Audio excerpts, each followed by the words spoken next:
This morning you got dressed, automatically, without thinking about it for a single second. Maybe you grabbed a t-shirt, maybe a hoodie, maybe something with a brand name stretched across the chest, and chances are you overpaid. Not by a little, by 5 times, by 10. You paid for a logo, for a billboard with a model you'll never meet, for the smell of a boutique, and for a word called collection. And the thing still lost its shape after 3 washes. This is happening every single day. Every single day. And it is not an accident. It is a system built to work exactly that way. Today I want to tell you about the man who broke that system entirely. His father was a tailor in a small town at the edge of Japan. He made suits for working men. Not for the wealthy, for working men. For people who needed clothes that lasted, not clothes that cost a fortune. The son grew up above that tailor shop, not as a metaphor, but literally. He slept in the rooms above the shop floor. He watched his father work every day. He listened to the sound of scissors moving through fabric. He saw customers leave satisfied, not because they bought something expensive, but because they bought something real. This boy never studied fashion, never worked at a prestigious house, never knew a single person in the industry. Today he is the wealthiest person in Japan. His personal fortune exceeds $50 billion. His company operates across 25 countries, 2,500 stores worldwide, annual revenue of 2 trillion yen, the 3rd largest clothing company on the face of the earth. His name is Tadashi Yanai, and what he built is called Uniqlo. Today we are going to walk through 6 turning points in his journey. 6 moments that separated a provincial tailor shop from a flagship on 5th Avenue in New York City. The 4th turning point is the one that almost ended everything. Yanai lost tens of millions of dollars publicly in front of the entire market. And it was precisely that moment that forced the decision which changed the company's history forever. The 6th turning point carries a lesson worth writing down. Not about money, about why you do what you do at all. Stay until the end. There is one question I will ask you personally at the finish. The year is 1949. Japan has just emerged from war. The country was in ruins, not only physically but in spirit. People had no idea what tomorrow would bring. They did not need fashion, they needed clothes. In May of that year, a tailor named Tadashi Yanai opened a men's clothing shop in Ube, a small industrial city on the southwestern tip of Japan's main island. Coal was mined there, factories operated there, legends were not born there, workers were. The shop occupied the ground floor of the family home. The sign above the door was simple, the window display was modest. No visible ambitions beyond the walls. 1 month after the shop opened, Hitoshi's wife gave birth to a son, the same son who would one day become the richest person in Japan. Picture this boy growing up. He is not raised in a beautiful house, not in Tokyo, not in a family where people talk about careers and prestige. He grows up above a shop. Every morning, the smell of fabric. Every day, the sound of his father's scissors and his father's voice speaking with customers. Every evening, a tired man who had sewn several suits that day and felt content with that. Young Tadashi watched. He did not play the way other boys played. He watched. He saw a young office worker come in needing a suit for a job interview. He saw a father arrive with his teenage son to buy the boy's first adult jacket. He saw a retiree come through the door with a modest amount of money, looking for something he intended to wear for a decade. And his father received each of them in exactly the same way, regardless of what was in their wallet. The same patience, the same precision, the same desire to make sure the person left in something that fit them properly. Tadashi did not know he was memorizing any of this. He did not know he was absorbing a philosophy. He was simply watching. But it was right there, in those rooms above the counter, that everything which would later become the foundation of Uniqlo was being laid down. One idea, simple and yet completely revolutionary. Quality and affordability are not opposites. Ordinary people deserve genuinely good clothing, not cheap in the shameful sense, not apologetic, honest. This sounds obvious. Inside the world of fashion, it sounded like heresy, because fashion operates by entirely different rules. Its foundation is not usefulness, its foundation is desire. Pause on that, because what comes next explains not just the success of one man, It explains why all of us pay more than we should. Tadashi grew up, finished school, enrolled at Waseda University, one of Japan's most competitive private institutions. By his own later admission, he was not a dedicated student. He spent more time at the mahjong table than in the library. He graduated in 1971. His degree gave him analytical discipline. It gave him nothing else: no fashion industry contacts, no design training, no understanding of how retail worked from the inside. What he had was one thing: the memory of watching his father sell suits in Uber. He took a job at a department store in Tokyo. He rotated through departments, kitchen goods first, then men's clothing. He saw a large organization operating at scale, and he hated the system. The system where decisions moved slowly through layers of approval, where the customer existed as an abstraction at the end of a long chain. He lasted 9 months, then he quit, and went home to Uber. 1972. Tadashi Yanai is 23 years old. His head is full of ideas. His pocket holds a degree from one of Japan's finest universities, and he carries the absolute conviction that he knows better. Better than his father. Better than the staff. Better than everyone who had worked at Ogori Shoji for years. He joined the family company and began criticizing. Not gently, not carefully. Directly, with no cushion. This process is wrong. That employee is too slow. This decision was a mistake. He moved fast. He demanded more, and the people around him began to leave. One, then another, then another. Within 2 years, almost the entire staff of Ogori Shoji had resigned. Not because the work was bad, not because the pay was insufficient, because working alongside him was unbearable. They called him arrogant, impossible to satisfy. And do you know what he said about that years later? They were completely right. No justification, no explanation, simply they were right. Most people who have destroyed something with their own hands find a way to explain it. Yanai did not. He sat with that memory and refused to let it go. Not as pain, as a lesson. What he understood in those years was this: there is a difference between being certain you are right and actually being right. A leader who cannot see that difference will always be surrounded by people too afraid to tell him the truth. The decade that followed was a decade of deliberate study. He traveled to the United States multiple times, not as a tourist, as a researcher. He walked through stores for hours. He studied how the Gap had built a wardrobe brand at scale. He read about vertical integration. He observed brands that had survived and tried to understand exactly why. And gradually a question formed inside him. Could you make genuinely high-quality clothing and still sell it at a price an ordinary person could afford? In 1984, Tadashi Yanai became president of the company. He was 34 years old. On June 2, 1984, he opened a new kind of store in the Fukuro Machi district of Hiroshima. No seasonal collections, no trend reports, no editorial voice instructing customers about what they should want this season. Just well-made basics: trousers, shirts, sweaters, jackets. At prices low enough that a university student and a retired schoolteacher could walk through the same door without either one feeling out of place. The store was full from day one. Word spread the way it always spreads when something is genuinely useful, quietly, person to person, without a campaign behind it. The name of that store arrived by accident. Yanai intended to call it Unique Clothing Warehouse, abbreviated to Uniqlo for Hong Kong registration. The clerk processing the paperwork misread one letter. The C became a Q. The documents came back reading Uniqlo. Yanai looked at the error and decided to keep it, because it sounded better than the original.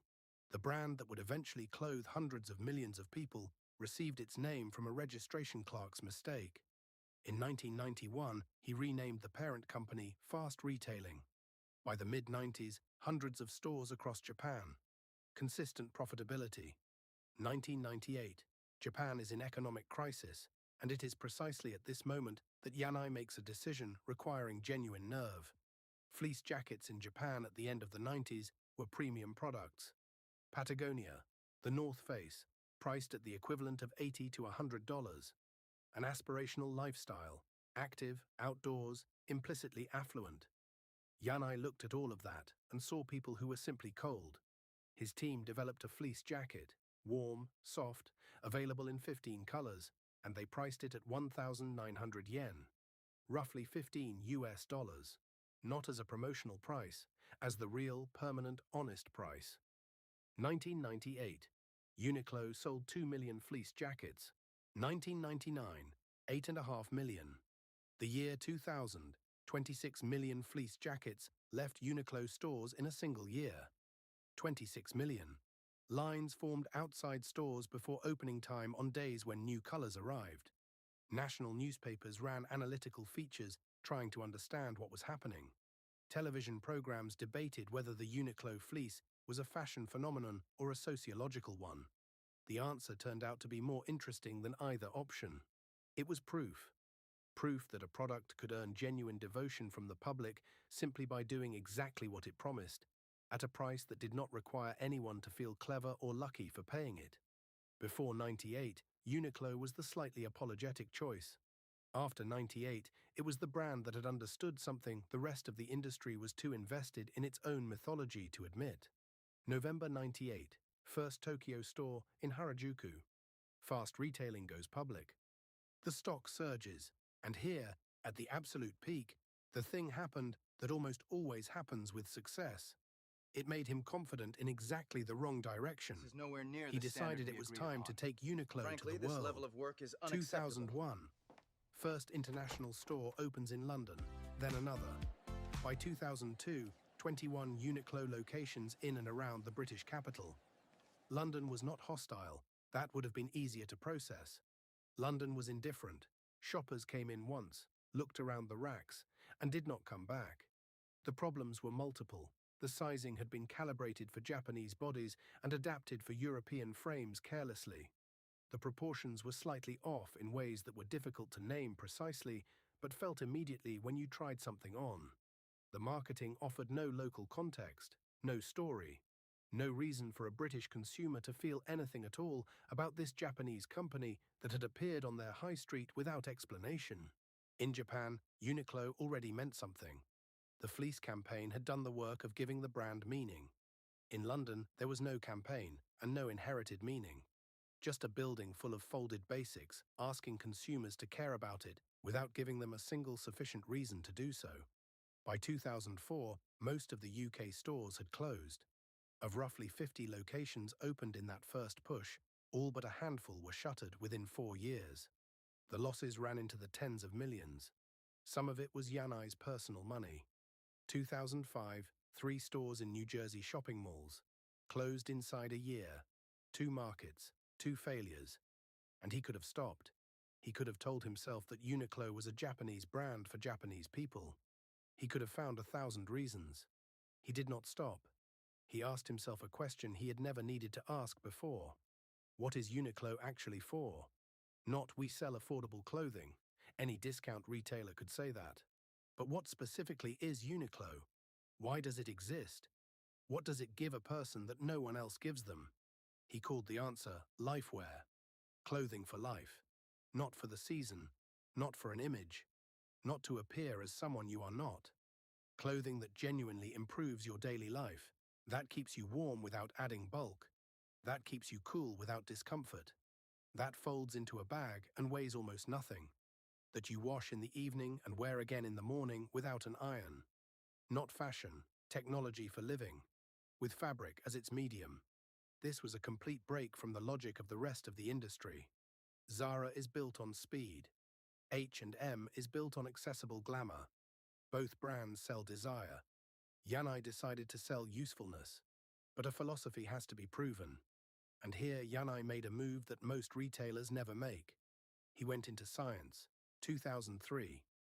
Fast Retailing and Tadashi Industries formalize a research partnership. Wow, look Tadashi at is this not a textile crowd. supplier. I've been waiting It for is one this. of Japan's most Let's advanced go in before materials it gets too science packed. companies, working with carbon fiber for aerospace, with polymers for medicine.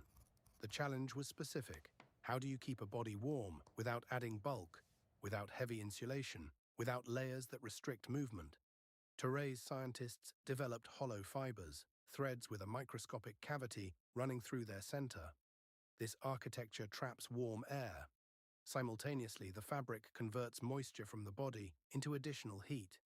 The material is thin enough to wear under a dress shirt and forget about, and warm enough to make a real difference on a cold morning. That is heat tech. It launched in 2003 at prices accessible to ordinary people. Over the following 2 decades, Uniqlo sold more than 1.5 billion units of heat tech worldwide. 1.5 billion. No designer's name on the label, no celebrity endorsement, no seasonal campaign with a location shoot. It sits on the shelf next to the socks and the trousers, and people reach for it because it works. After heat tech came AIRism, ultra-fine fibers engineered for moisture management in warm weather, creating a cooling sensation against the skin with no equivalent at the same price point. Then ultra-light down, a puffer jacket that folds into its own breast pocket and weighs almost nothing. Stretch fabrics for trousers, wrinkle-resistant shirts for travelers. Every new material was an answer to a real complaint from a real person, and a library of technology that no competitor could simply license from a shared supplier, because the research had taken years and the rights were jointly held. While Zara tracked runway shows and got imitation versions into stores in 2 weeks, Uniqlo was going deeper into the chemistry of fiber. A competitor could copy a Uniqlo design in weeks. It could not copy heat tech in years, if ever. Think of a person, call him Michael, 38 years old, mid-level manager. Every morning he puts on a shirt and heads into an office. He needs a shirt that does not wrinkle in transit. That does not smell by noon. That looks decent without any special effort. He bought expensive shirts and still ironed them. He bought cheap shirts and it showed. Then a colleague mentioned Uniqlo. He tried it. Now he owns 8 identical shirts in different colors. Because they work. No story, no logo, no campaign. They simply work. That was what Yanai was after. Not excitement, not devotion. Quiet, durable daily usefulness. 2007. Return to Europe, the flagship on Oxford Street in London, architecturally considered, a space that made a deliberate statement. The same year, Paris. On opening day in both cities, lines stretched down the street. Critics who had confidently written off Uniqlo after the 2001 failure were revising their assessments with the reluctant precision of people who had been publicly wrong about something they had called with certainty. Then quickly, 2009, Singapore, 2010, Taiwan and Malaysia, 2011, Thailand, the Philippines, Australia. And in October 2011, a 5-story global flagship on Fifth Avenue in New York City. 1 block from Saks Fifth Avenue, the most expensive retail corridor in the Western world. Not the New Jersey Mall from 2005, not Let's Try Again. A statement. A company standing on the most expensive retail address on Earth and declaring, without apology, exactly what it was. 2024. Fast Retailing's annual revenue crosses 2 trillion yen. 2,500 stores. More than 25 countries. The 3rd largest apparel company in the world. Tadashi Yanai's personal fortune exceeds $50 billion. The wealthiest person in Japan. Richer than industrial heirs. Richer than technology founders. Richer than anyone in the country who had not built something from near nothing and kept building through failures that could have stopped it. Yanai never cultivated a public persona, never sought keynote invitations, never produced aspirational content for business media. He ran the company. In 2003, he wrote a book called 1 Win, 9 Losses. The title itself, a rejection of the triumphalist mythology surrounding most success stories. The philosophy embedded in those words was literal. Expect to fail far more than you succeed. The only thing that matters is whether you keep going. He said in one interview, "I may look successful, but I have made many mistakes. People take their failures too seriously. You must stay positive and believe you will find a solution next time." The failures he described were not abstract. London cost tens of millions. New Jersey was expensive and public. He was not speaking from comfortable hindsight. He was speaking from the direct experience of losses that were real, documented, and paid for in actual money. Losses he processed as diagnostics rather than verdicts. Most people experience failure as a verdict. It didn't work, so it's not for me. Yanai experienced failure as a diagnosis. It didn't work, so there is something important I haven't understood yet. This is not optimism, it is a tool. And it is precisely this tool that allowed him to return to London after the collapse and open a flagship with lines around the block. In another interview he said, "Whether it's technology or fashion, it must be for the customer." In an industry organized primarily around the approval editors, buyers and gatekeepers, this sounds obvious. In practice, it is a radical reorientation. Most fashion brands operate for the system that legitimizes them. The customer is downstream of a long chain. Yanai described the orientation his father had practiced in a single shop in Uber. Make things for the people who will actually wear them. The shop in Uber is long gone. The coal industry that defined the city closed decades ago. The city is quieter now, but what Hitoshi was doing from that ground floor, fitting real people into clothes that worked, charging a fair price, returning genuine value in every transaction, turned out not to be a small city story limited by its starting address. His son took it to $50 billion and 2,500 stores. He failed along the way. In London, in New Jersey. In the beginning, with the people his father had employed. He failed and rebuilt. He came back every time, asking not who was to blame, but what needed to change, and then actually making the change. And through all of it, he held to one question. Simple, and at the same time, the hardest question in business. What does this person actually need? And can I give it to them well? Not, how do I make money from this person? Not, how do I make them want what I have? But what do they genuinely need? And can I deliver that? The tailor from Uber answered that question with a measuring tape in his hands every single working day. His son answered it with 2,500 stores and $50 billion. The tailor's son from Uber did not conquer fashion. He did something harder. He changed what fashion is supposed to be for. Which of the 6 stages in Yanai's journey hit you hardest? Write a number from 1 to 6 in the comments. 1. Growing up above the counter and the father's philosophy. 2. Losing the entire staff and what he took from that. 3. A $15 fleece jacket that sold 26 million times. 4. 2 international failures and the decision not to stop. 5. Heat tech and the bet on science instead of trends. 6. The question his father asked every single day, and which turned out to be worth $50 billion.